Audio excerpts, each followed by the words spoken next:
Hello, everyone. Welcome to the Dream Catcher podcast, a place where your dreams can find a voice. The voice is about expression, communication, or proclamation. But many people are afraid to use it to talk about their thoughts, feelings, and beliefs. They withhold for fear of being punished, ridiculed, and excluded, especially with the rise of cancel culture. Today's guest, Cynthia James, knows this because that was her experience. She's here to share what she learned from her 7 decades of experience trying to step into her power and find her own voice. Cynthia James is a transformational specialist and the author of 3 award-winning and best-selling books. She has co-hosted a radio talk show, a television talk show, and is a sought-after radio guest. An ordained licensed minister, she has facilitated hundreds of workshops, seminars, and keynotes, including Celebrate Your Life, Omega Institute, and Women Arising. Cynthia has led events abroad in England and Ireland and facilitated pilgrimages to Peru, France, and Italy. During our conversation, Cynthia explains why our voice matters and how to use it to express new ideas that transform ourselves and others. She also offers advice on overcoming common obstacles and amplifying our voices so that we can be heard and create an impact. If you like what you heard, please don't forget to like, rate, share, and subscribe to this podcast. Thanks. Hello, Cynthia. How are you doing today? I'm grateful to be here. I'm happy to be alive. Well, I am so happy that you're here with us, and I'm so glad to meet you to talk about your book, Does My Voice Matter? It is so beautifully written, and I'm excited to discuss the wisdom that you gained during your journey and what we can all learn from it, because you've had quite a journey. Yeah. Yeah. Some people tell me I've lived a lot of lives. It really does seem like it, especially the way that the way you've laid out the story of your life, corresponding to each decade. And I thought that was really well done. Thank you. So, Cynthia, you start the book by discussing your early upbringing. As a child, you saw possibilities and goodness in people. But at the time, that didn't really make sense to you because your family life was filled with struggle. So tell us, how were you able to nurture that part of you that led you to the person that you are today? Well, I'm going to say it was divine because when you are in a family with a biological alcoholic father, a wife-beating pedophile stepfather, 5 generations of women who've been abused and traumatized and continued the patterns, everything in the environment said that violence was the norm, that you were not safe. But I also come from women who were prophetic dreamers and really connected spiritually. And I think that spiritual connection is what allowed me, to see the possibilities in people, but also to dream big. I mean, I tell people your dreams matter, whether they were when you were little or whether they're happening now. I think the big dreams that I always saw myself traveling. I saw myself on stages. I always saw that. And everybody thought I was crazy because we were on welfare, standing in food lines and doing all of this stuff. And yet there was a part of me that said, this is not my life. And how were you able to hold on to that despite all these, the external forces that were really undermining your ability to actualize this dream that you had within you? You know what? I'm an observer. And I was, there was a part of me that was really shy, and it was like, keep your head below the radar because you can get hurt. But when I would go to school, I would notice that the popular people were charismatic, they were fun-loving, they were expressive. And so I started going, where can I be that? So I joined the debate club. I started to model. I I was in the choir. I mean, I did a lot of things primarily so that I didn't have to go home as early. But the other part was so that I could experience what I saw as success in other people. So they kind of modeled that for you, and you were wondering, okay, could I do the same thing? Mm-hmm. Yeah. And I practiced. And the other thing was that I had this ability, which I couldn't define, where people would come and talk to me. They would tell me their secrets, families that looked like they were having great lives. There was all kinds of stuff. And for some reason, the people around me felt that I was a safe place to talk about the alcoholism in their family, the cheating that was going on, the money issues. And I was a good listener. I had no idea what to do about what they were telling me. But I realized today that that was a part of my innate nature of being able to listen to people and to be with people and honor who they are. And then that made me a safe place for people. So they could sense that by being Yeah. around you. Yeah. Okay. And did you feel like you had to you work on these issues that you had to face during a child? Like, did you do any therapy? Did you, did you have someone to talk to in your family or your friend circles?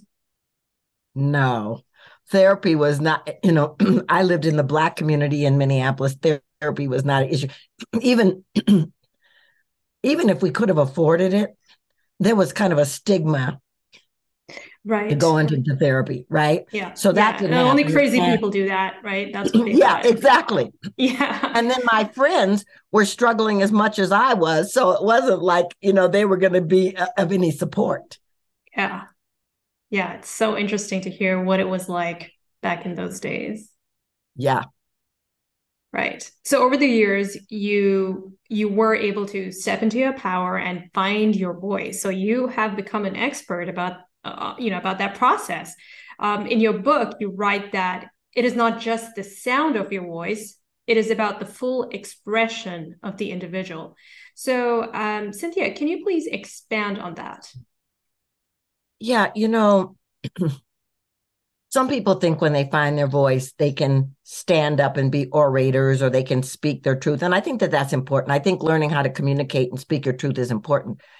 But the reality is that your voice is your essence being fully expressed. So that could be speaking. It could be singing. It could be writing. It could be painting. It could be the way you dress. It could be the way you design your home. But it's really about you bringing your passion into form. Okay. So finding a creative outlet for that Yeah. uniqueness that's within you. Yeah, because creativity is an innate part of all of us. If you look at nature, nature is always creating, and we're Yes. part of nature. And so if we are really looking at how do I create a better life? How do I create more joy? How do I create more peace, more freedom? Then all of a sudden, those ways of expressing that in you start to come forward. In the book, I talk about musicians and poets and painters and artists who all of a sudden said, I want to make a difference. Some did it through activism, but others did it through just bringing their creativity to the forefront so that it could inspire others to do the same. Yeah. And you lived through the 70s, and I believe that's when it actually really came to the forefront for, expressing yourself and really free speech. I think that's when it really started gaining momentum. Yeah, and people started understanding that there was power in the collective. Yeah. That people could come together in groups and have more of a power as a voice than just a single person, even though a single person could start it. And so for me, as I was watching all of this growing up, I was going, oh, You know, there are lots of people out here that want to make a difference. There are a lot of people out here that want to change the broken systems. And they're willing to do it. They're willing to step out beyond their fears or their insecurities and bring their voices. And so that to me was inspiring, even though I was still insecure and even though I didn't totally know how to do it. It was like, well, if one person can do it, if a group of people can do it, I can do it. Okay, so you didn't join any of the groups. You were just kind of observing them from the distance and yeah, I was taking too chicken. inspiration. Yeah, I was like, I mean, I was seeing a whole lot of stuff going on, and I was like, I don't think I'm born to be an activist. I don't think I can be out there in the streets, but I was like a sponge. I was taking it in. I was reading. I was listening to the music. I was listening to the poets. I was going to theater. I was like taking it in. What I realized today, it was like I was really in a discovery mode of how do I want to express? Because all of these people are examples and they're successful examples. And if one person can do it, another person can do it. Sure. And I think in our time and age, social media, I guess, it can be a source of inspiration for people if you look at the right people, right? The Yes, influencers and, I mean, there's just like, it's leveled the playing field. Anyone can create stuff and put it online now and the whole world can see it. that's right. That's right. And so what I say to people is you have to tap into your discernment to see if this is something that's going to feed your soul or something that's going to suck your energy. Yeah, it's very important to have that discernment because there's a lot of information out there. Well, yeah, So, and and some of it's true and some of it's not, and some of yes. it's inflammatory and really disenfranchising people. And I mean, I really believe we're all here because we're important. We wouldn't be on the planet if we weren't. And so everybody gets to feel loved and seen and heard and supported. Yeah, that's so true. But still, a lot of people are afraid to express their feelings, their Mm-hmm. thoughts, and their beliefs. So they withhold themselves from really expressing what they believe, from expressing their voices. So, Cynthia, what is it exactly that prevents people from doing that, from really living in their full expression? Well, I'm going to say that the bottom line, the baseline is fear. Mm. And for me, when you're afraid, you lack trust. You lack trust in your abilities. You lack trust in your voice. You lack trust that you're cared for. You lack trust that you can make a difference. And you lack trust that the universe has your back. And so you start operating from the field of fear. And so what that does is create more fear and more experiences that come to you when I work with my clients, and a lot of them are brilliant and they're afraid to be visible. And so we talk about the fact that, this isn't about you. This is about the gifts and the power and the wisdom that you bring.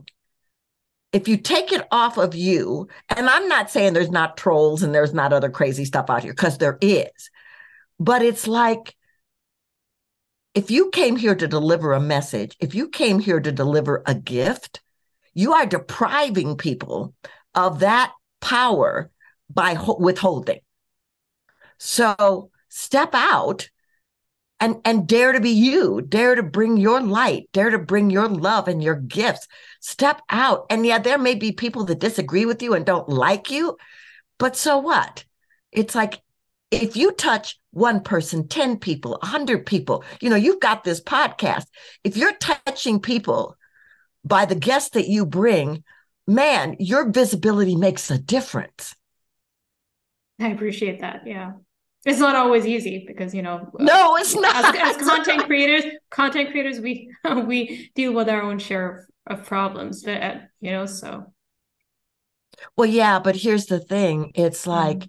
you are providing, I have a podcast too, and you are providing platforms for people that want to make a difference, people that want to bring their light to the planet. And so, I tell people being an entrepreneur is not for the faint of heart because there's a lot of stuff in it and it's up and down and in and out.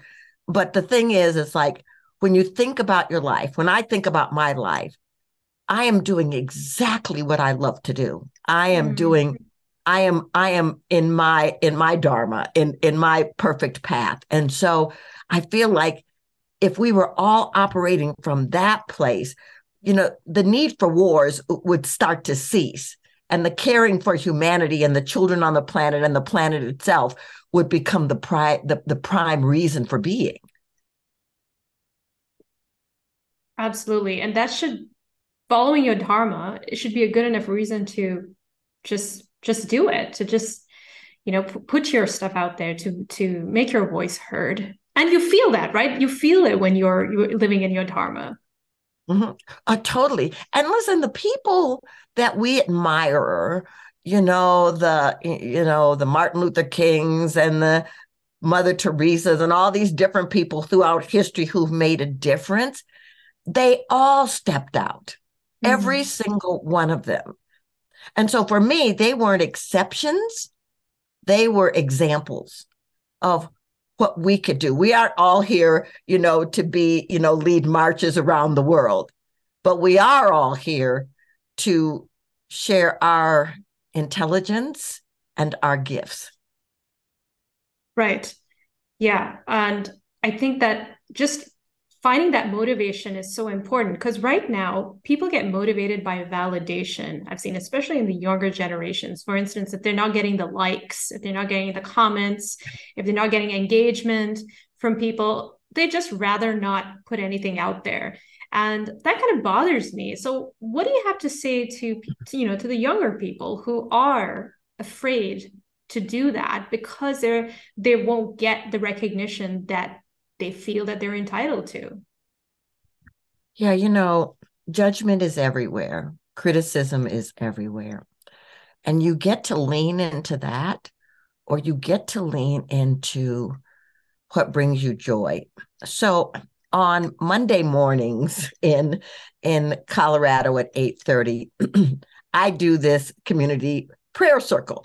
Now, it's not for anybody can practice religion or not. It's really about community coming together from around the world and blessing each other and putting our requests in the chat. Now, when I first started, I was like, ooh, I should have thousands of people coming to this every week, right? But what I started noticing is that there's maybe 200, 300, 400 people a week that come. But what's interesting is their gratitude for a place to go. And so I said, well, then that's worth it for me. It's not about whether thousands of people show up. It's about I've created a space where people feel safe to come and share their desires and know that this whole group is going to be with them in heart. So for me, that's a win. And I guess anybody who's out here who's looking for validation outside, I would just say step back, honor yourself, honor what brings you joy, honor the gift that you are. I mean, you're so important that the universe breathed its life into you. And you came here as a unique expression, unrepeatable. There's not anybody else like you on the planet. I mean, that's enough for me to go, hey, hooray, this is great. Right. And what can people do to start finding that greatness in them? Do you have any tools or any tips, Cynthia, that can help them reveal that authentic voice within them? Yeah, the first thing is, I tell people, I said earlier, your dreams matter. I invite my clients to write down the dreams when they were a child and the dreams that they have now and where their similarities. And I also invite them to document their passion points. What lights them up, whether they make money at it or not? What lights them up? I would be a speaker, whether I was making money or not. I would be a singer, whether I'm making money or not, because it lights me up. I would be working with people, whether I was able to fully support myself or not, because those three things are passion points for me. So I tell people, what are you passionate about? And then little by little, do that. I mean, when I first started speaking, I spoke for free. I would go to places and just talk because I had an opportunity. And I did the same thing with my singing. So you start finding places where you can express. So, poets get up at mic things and they do their poetry. It's like, find out what lights you up and then start doing it. And then pay attention, because the universe will start syncing up with you and it'll start bringing opportunities. Isn't that amazing? Yeah, I've seen that happen, not in just my life, but in other people's lives. Yeah. Yeah, absolutely. All right. So find those passion points and follow them. Yeah. And understand too that, challenges are opportunities. They're really, challenges are portals for transformation. When you go through a challenge, you get to be a victim of it, or you get to look at it from the perspective of, okay, what am I to learn here? What do I need to do next time so that I don't repeat this? What's the opportunity for me to take another path? And so I tell people, there's not a human being on this planet who hasn't had challenges. I mean, we all have.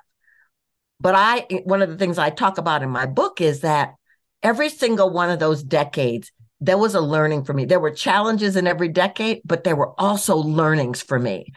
And those learnings, you either learn from them or you repeat the class. And I was pretty dedicated to not keep doing the same thing over and over if I could find a way out of it. And so, could you give an example, if you don't mind? Oh, relationship. I mean, that's a big one. Yes. Yes. The thing is that because I had, dysfunctional father figures, I was always looking for that masculine. I was always looking for the validation toxic from masculine energy. Yeah. Mm-hmm. But what I did was I kept picking the same things that I had grown up with. And finally, one day I went, oh my goodness, I am the common denominator here. Maybe I better look at me. I literally went on hiatus from dating. And I just really started looking at my belief systems and the energy that I was putting out and the kind of people that I was pulling in, because they weren't matching the frequency of what I wanted. And so I wrote down on this piece of paper that I want a relationship, a man that's available, ready for this relationship, and loves God. And then I said, and universe, the rest of it's up to you, but make me that. Make me loving and available and ready and open and connected. And so, I've had a series of relationships that weren't that, but the man I'm with today, we've been together for 27 years and we've been married for 23. And he came in because I was willing to really look at the things that didn't support me. And I started looking at my choices. If I was going to choose something that I had done before that didn't work, I was like, no, I have to do another thing. And so when he came in, I almost didn't recognize him because he wasn't crazy. I mean, he was really a fabulous human being. And there was a part of me that was questioning when the shoe was going to drop. But then I realized all this work I had done on myself, he was a reflection of that. I'm so glad that you had that happy ending. And it's always nice to hear these success stories, because it gives all the singles hope, those who are struggling and trying to find Mr. or Miss Right, so. Yeah, whoever. I mean, The thing about it is, it's like, you will attract who you are. Yeah. And so if you are insecure, if you are fearful, if you are not supporting and honoring yourself, if you're abusing yourself on any level, then you'll bring it in. And the thing about it is, if you consistently see that, then the opportunity is for you to really take a deep dive into you. And that's where therapy, that's where coaches, that's where counseling comes in, that's where groups come in, because it's like you can't always do it alone. It's like your mind will say, I want to change, and it will want to do, but those old patterns run deep. When I work with people, we go into the body too. It's like, where are those patterns living that keep going out as magnets and pulling in the same experiences? We want to disconnect those. So part of finding your voice is also taking responsibility for everything that you are, good and bad. Absolutely. And the thing is, it's like, you're not broken. Yeah. You don't need to be fixed, but you do need to wake up to the fact of something that may not be a supported pattern or a belief system. And then you work to shift it. Yeah. Very, very important. That's great advice, Cynthia. Thank you. And I love that your book has very altruistic message also. And one of the very profound things that you write is this. I'm actually going to quote from your book. My deepest desire is that humanity finds a way to come to the universal table, bring our varied voices and opinions so that we can learn from each other and remember that we are interconnected. So beautifully said. So Cynthia, why do you think that it's important that we all come together and that we do this, that we come to the universal table?